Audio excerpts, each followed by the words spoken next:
How to fix SIM card not showing network. Hey guys, welcome back to the channel. If your phone shows no network or no service, or the SIM card is detected but there's no signal, you don't have to panic.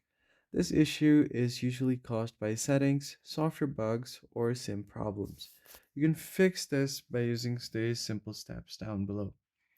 Start off by toggling on your airplane mode.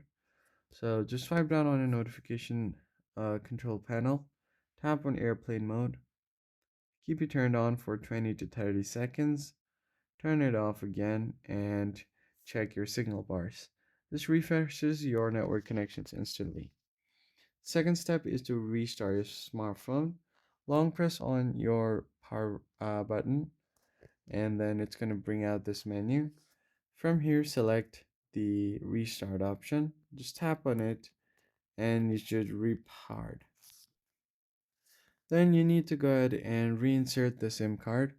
So if your SIM card tray is loose or dirty SIM cards, it can cause signal loss. For that, power off your phone, remove the SIM card, and gently clean it with the dry cloth. You should be good to go. Once that is done, you can change your preferred network type as well. For that, just go ahead and tap on settings. Then go to connections, mobile networks. And from here, you can select network mode, tap on it, make sure to select 5G or LTE. Once that is done, you should be good to go. That's basically it, guys. I hope this was helpful. Hit the like button down below and subscribe. I'll see you guys in the next one.